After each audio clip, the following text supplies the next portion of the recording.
When I think about Bellevue Orchard's history and I hear Dad talk about the past, I think of words like determination, resilience and survival, but there's also a hidden story of ingenuity and creativity.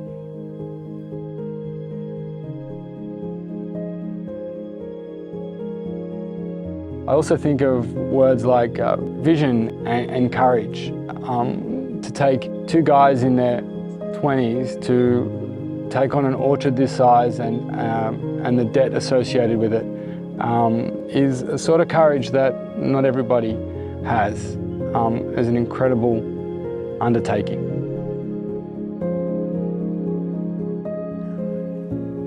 Well, we're both working for the family on the orchard, and we felt like we were capable of doing the job, and we thought, well, why not approach Dad and the brothers who were moving on towards retirement age, and so we bought the orchard, or we agreed to buy the orchard. It was a big decision. It was probably a scary decision, but I don't know, as a 20-year-old, when you're in your mid-20s, you're prepared to do crazy things, I suppose, you know, so that's where it all started. Dad didn't advise us to buy the orchard when we were young, and he really wanted us to get into another business. He even suggested a fruit shop like they had. But we were kind of had our heart set on this place, and being young and fairly gung-ho, we ended up borrowing $250,000 back in the mid-70s and buying this off the family.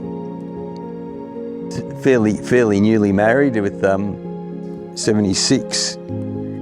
Yeah, probably just before Nick was born, that we decided to buy the orchard. So, you know, it's a bit of a crazy thing to do, I suppose. Looking back, I don't know that I would have allowed one of my kids to make a decision like that at the age I was when we made the decision. But anyway, we did it, and we had to push in fairly hard to get it all happening. Yeah, we had loans. We had loans, and more loans than I can. I suppose in today's term, it wasn't a lot of money, but back then it was, and it was a lot of hard slog and long hours, and trying to do a lot of things as best you could, but and efficiently as you could to try and save money. But you have to do what you have to do, and you just do it. The hours can be long and the hours can be trying, but you have to just push in there and keep it happening. Yeah, about the same time we started our marketing business down at the wholesale market in partnership with the Armours, and I managed that and Robert run the orchard. I don't know who had the harder deal, whether he had a harder deal dealing with the spraying and the irrigating and the packing and everything else, or whether I had a tougher deal by getting up at midnight and taking a truckload of fruit down to the market. Oh, when we first took over the orchard, we were just interested in growing apples. Making juice wasn't really a thought. We just wanted to try and grow good premium quality fruit, and we worked fairly hard at doing that, and we planted more young orchard and kept it going, replaced old orchard, and just tried to improve, trying to keep up with the newer varieties that were coming in. We went into partnership with another orchard out at Warrigal and started a marketing business, and Joe ran that, and we had a stall down in the market there. We selling our own fruit and Armour's fruit, and we'd get other people that we'd sell other fruit from other growers on commission, and that actually built into quite a big business at the time. I suppose when you're young and you're fairly ambitious, or you've got a young family, that's your driver to teach them,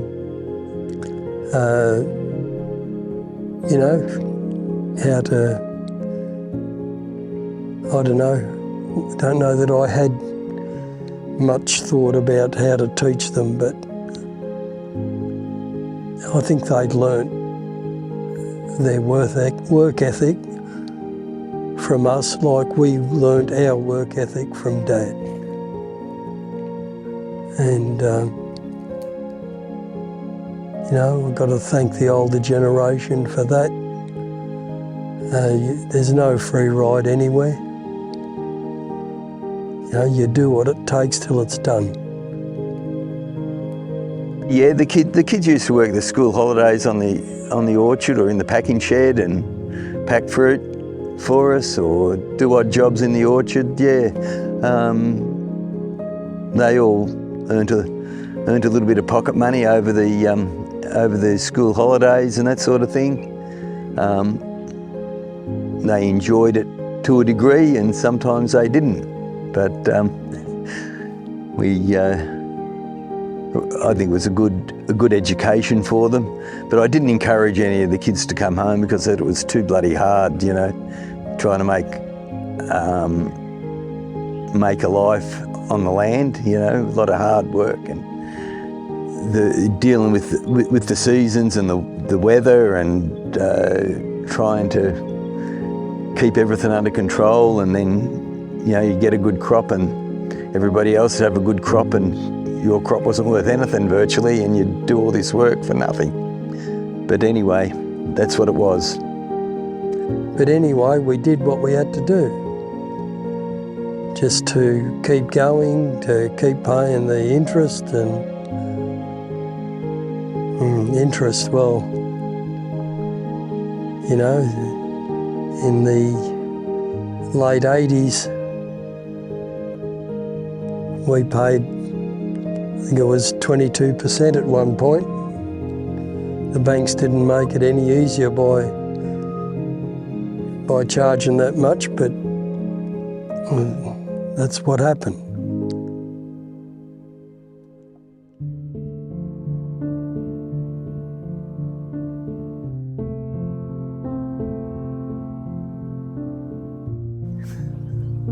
Then in 1998, we had this massive hailstorm that came through and devastated our crop. Australia Day weekend, January, and we were left pretty devastated, not knowing which way to turn. Yeah, and when that hailstorm came through, we were devastated. That didn't know what to do, carrying the debt we had.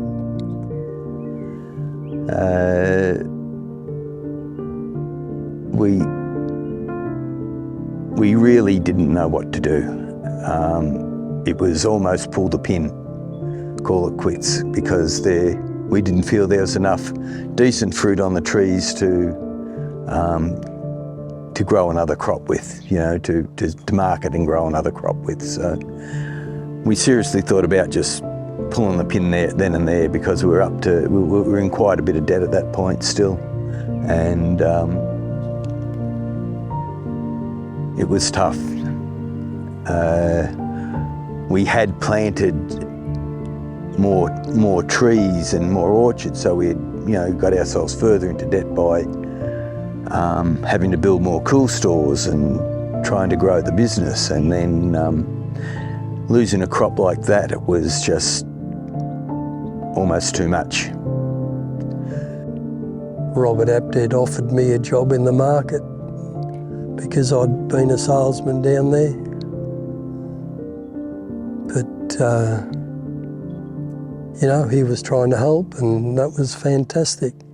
But then we said, well, if we're going to go out, we're going to go out screaming. So we knew of a second-hand press, a guy that had a second-hand press over in South Australia, Bill Joyce, and he offered us the press. He offered it to us for, we didn't even agree on a price. He says, just give us some money when you've got some. He says, take it and use it, and give us some money when you've got some. So we rebuilt the old press and started making apple juice with the damaged fruit that we had. Yeah, Robert built that press that Bill Joyce had sent over to us, and I'm ever grateful to Bill and his family for giving us that opportunity. Although we cursed that old press that many times. You know, the belt would slip off, and it was fairly basic, and you could fix it with a piece of wire, but it was hard work.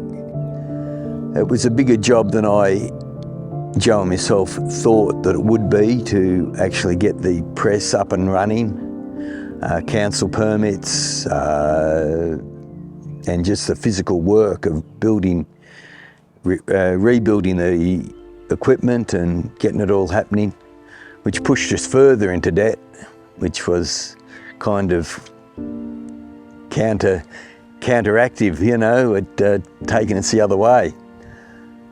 But anyway, that's all history now. And yeah, no, the Joyce family were very helpful to us at that time.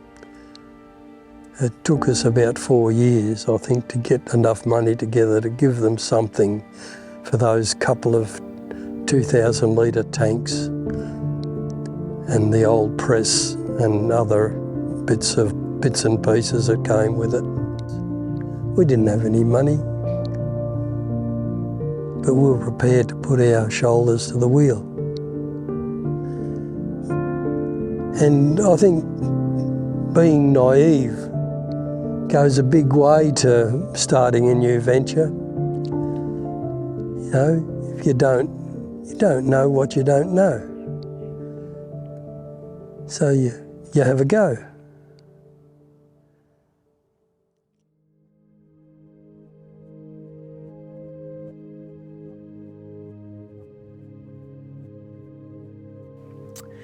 Yeah, we're making, on a busy day, you could make 4,000 litres of juice. And you had to work pretty hard on that little press to do it. But anyway, compared to now where we're making about 5,500 litres an hour and not needing to work very hard at all, it just kind of happens. It's a bit of a different story. But anyway, our first quite a few years, we were filling the bottles on a very small gravity-fed filling machine that was manually operated, and screwing the lids on by hand, doing thousands of these a day, doing a couple of thousand of these a day. And it was a bit of hard work, yeah, it was, but we did it. We made fun of it. We made jokes as we did it and talked our way through it and told ourselves we were going to get there. But in the background, we weren't really sure whether we would, because we could only afford to buy 2 boxes of caps and 1 pallet of bottles at a time, or 2 pallets of bottles if we had a little bit extra to do. And the economics really didn't work, because it was just so inefficient, because you would be driving all over the countryside to get these small quantities, and then having to do it again the next week, but we just didn't have the money. It just wasn't there. I think any new business is only about 5% inspiration and 95% perspiration. And you know, the hours that Robert spent patching up second-hand equipment and fixing broken parts, and you know, improvising where we could. You know, it's been a real team effort. And making do with second-hand bits and pieces, and rebuilding things and building things and rebuilding them. But anyway, it was all part of the journey. And filling 4 bottles at a time was like we started out, just wasn't working, and we picked up a second-hand filling line, and that wasn't, well, it was quicker, but it was a headache. It'd break parts, and it was from the 1950s, and it was a bit of a nightmare. We had to put in another press, and there again, Robert came in and, we'll do this and we'll do that, and he had a vision for how it would work, and yeah, we put in the second press and changed things around. You know, then when we started doing farmers markets to try and get the Summer Snow brand out into the marketplace, you know, just about every Saturday, my wife and I would head off about 6 o'clock in the morning to a farmer's market and deal with the public, and that's always a bit difficult. You know, people had come along and, oh, we don't like apple juice.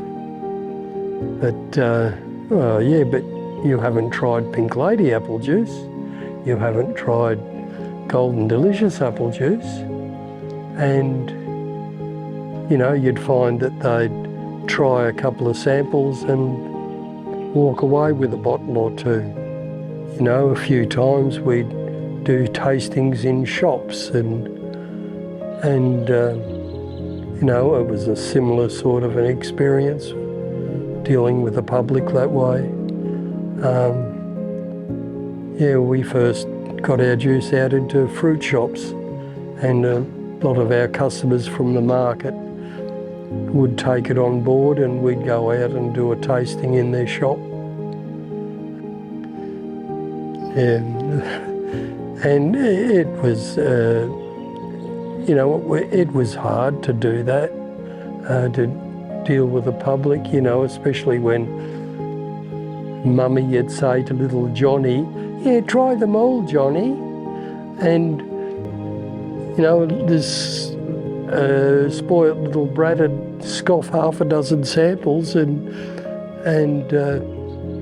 they'd walk away without buying anything. You know, that was trying at times, but, you know, you take the good with the bad. Well, we never really planned to grow a great big business. We just were trying to put bread on the table. That's all we were trying to do.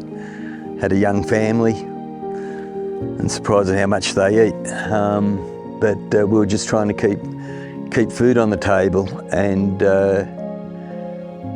we could only do what we could see needed to be done, and we couldn't look too far into the future because it would, well, we didn't know what the future was going to bring, but it was just too scary, too much. So we just did what we could do. Along the way, there were times where things wouldn't go quite the way you wanted. A batch of juice wouldn't work the way you wanted it to work, or you had problems with it. And there were people along the way that I would contact, and because I knew nothing about making apple juice. We knew nothing about making apple juice. We were learning on the run. And these guys, a lot of these people gave us time that and talked us through things, to try things, try different options, different methods of processing the juice, or to clarify it, and that, to try and get the product as good as we could. And it was quite a painful exercise, but anyway, we learnt a lot. I remember waking up in the early hours of the morning and worrying, how am I going to pay those bills?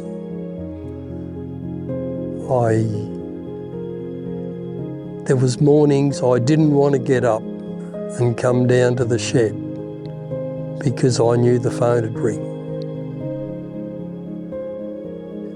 And I'm ever grateful to the growers that led us or sent us fruit and had to wait a long time for their payments. And to Ian and Rick Muir, who let our account get out of control, and I had to figure out a way to bring that back under control. It's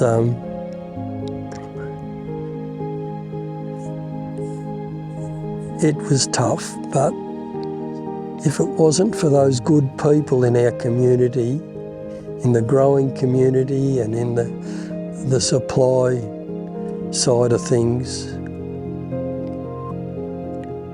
yeah, we could have gone under. We could have gone under a couple of times.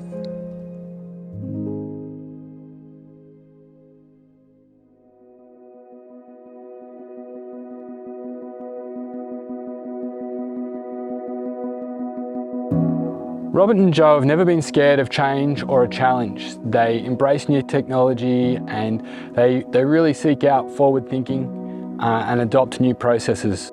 It's a kind of ethos that they've instilled within Bellevue. It's at the heart of this place and how we work. I remember sitting with Dad and Joe back in 2010 and we're discussing about what they wanted, and resoundingly they both wanted to see what they started continue. So we set about reinventing the line, upgrading each of the components one by one with equipment we could almost afford until we had what is now a state-of-the-art processing facility. It's been a series of hundreds of small steps as we've upgraded the line with new equipment and lots of Band-Aids. Our approach to that process was very rudimentary. We would look at our process, define a bottleneck, upgrade that component, and then look for the next bottleneck. It's kind of a rinse and repeat. I can't believe that it's got to where it is. I walk around in a little bit of awe as to how big it's grown. We'd kind of say, oh, we'd need a couple more, or we need a bigger machine, a bigger press. So we'd put a press in, and when we put our second press in, within 3 months, we were working 2 shifts on it, and it was too small. So we started doing research on putting a bigger press in within a very short time. And it seemed to be, once you took that next step, there was always another step there that you needed to take, and it would be filled. Like you'd buy a tank and you'd say, well, or a few tanks, and you'd say, well, we've got more tanks than what we need now, and all of a sudden the orders would come in and you'd be looking to buy more tanks. So I still remember when Bernadette and I were talking about putting in some new tanks, our first line of vats, and Bernadette said to me that if I bought her these vats, she would never need another vat again. And it was 12 months later and we were installing a second row. It was extraordinary. I never envisaged that we would be doing anywhere near the amount of products we're doing or the amount of juice we're doing. I thought if we could get to make 30 or 40,000 litres of juice a year, it would be a good little business. But we've way exceeded that.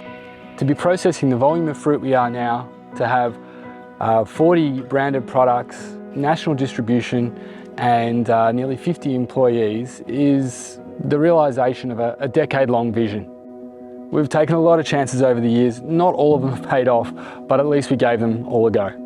I don't know whether, look, if I knew how much work it was going to be, I don't think we would have done it. But because we were naive, because we were a bit younger and wanting to have a go, we did. And you know, when I walk around there now, you know, I just looking at the pipe work, you know, there's a maze of bloody pipes going everywhere with juice or cooling liquid or whatever. It's just, it's just, you know, I just can't believe it. I don't know how it all works, you know, but it does, and, you know, we've got a great team down there running it. It's makes me very proud, but there's no way we envisaged we'd be doing what we are. Yes, we've got the 4th generation helping us out here now. So,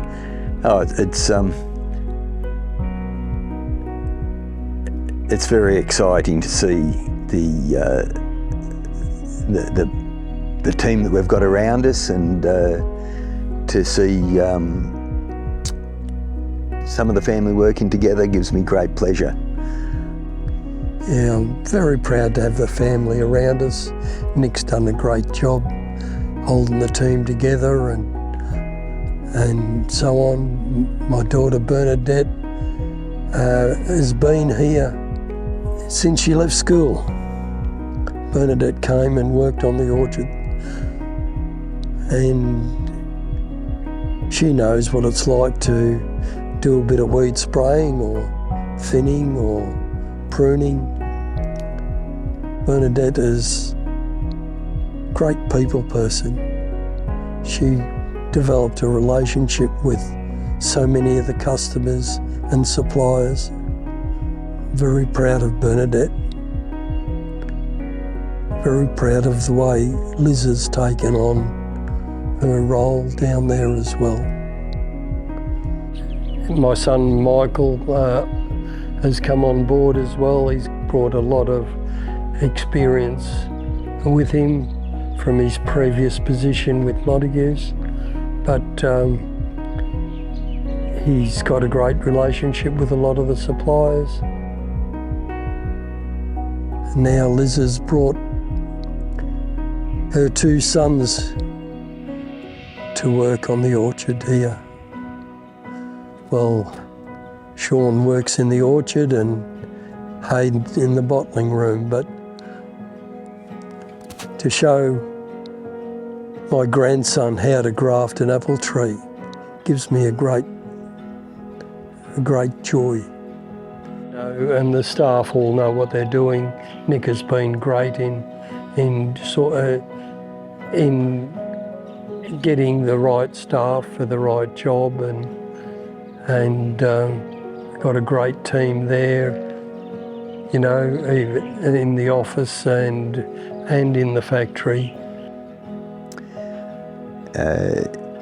Nick leading the team, and Liz and Det, who's stepped back a little. Det has stepped back a little bit now, but Liz and Det working with Nick was just such a great thing to do. And now Michael on board, it's just good to see that.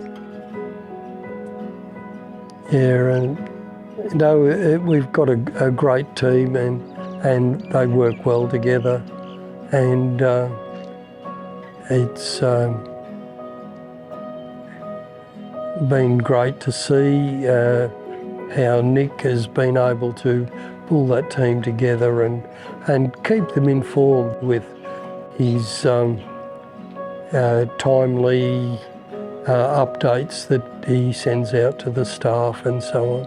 I think the power of our leadership team is that whilst we don't always see things the same way, we recognise each other's differences, and once a decision is made, we back each other and we get behind it 100%. It's great to see, and I get a bit of a buzz out of seeing it all happen. And we've got a good team of other people working there with us. It's good. I'm very proud of what we've done, and very happy with the way it's working out.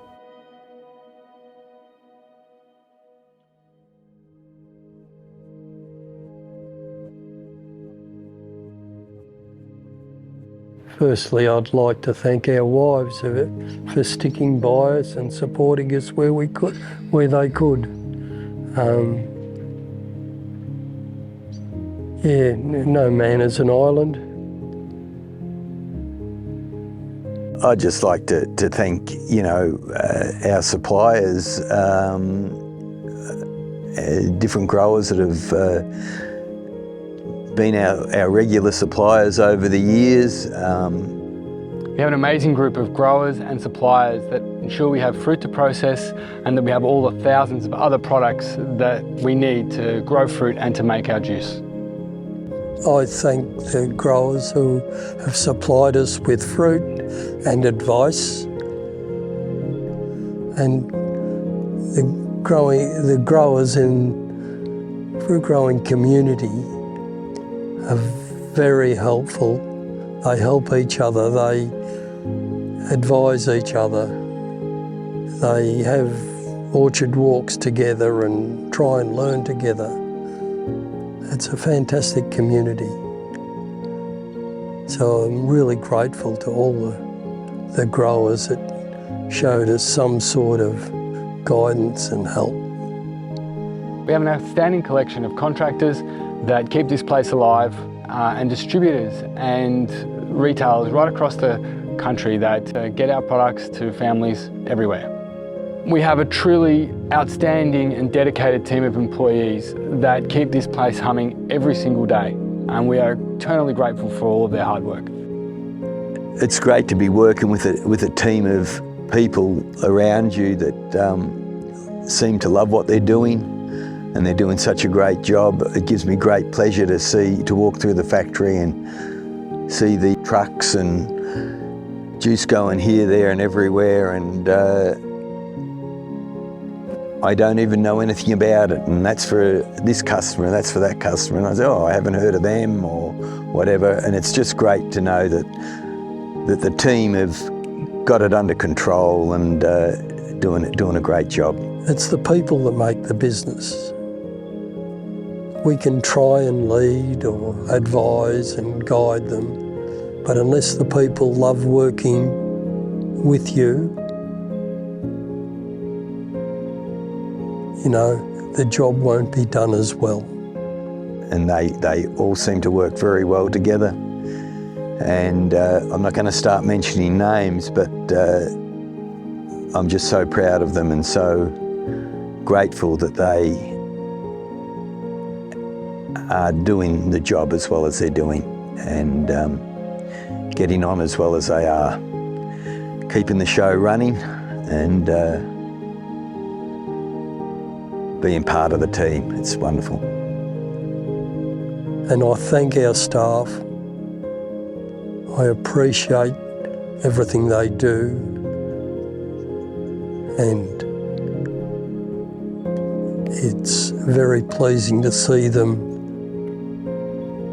do their job and want to come to work. For those of you that chipped in when we needed it most, loaned us equipment, taught us new techniques, and championed our products across Australia, we are incredibly grateful. We appreciate the friendship that they've shown us, but it's a great community. The fruit growing community is like a brotherhood. I'm thankful to be brother for Robert, for his mechanical ability, his ingenuity when it comes to getting a piece of equipment working.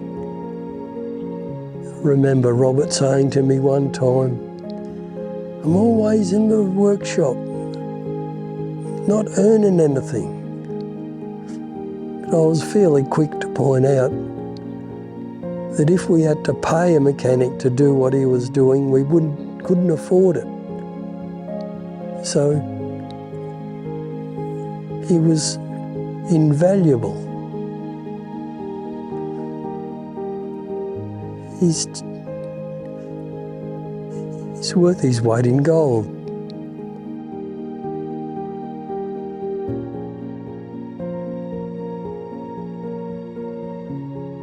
Dad and Joe really have set an amazing tone and built a really lovely legacy here, and I'm very honoured to be working with them and to be carrying that forward. It's wonderful to think back to growing up here on the orchard and to see what we've been able to do with the juice over the last 25 years. But we have ambitious plans to grow and to build and to continue what we've started, and we're really thrilled to have you along for the journey.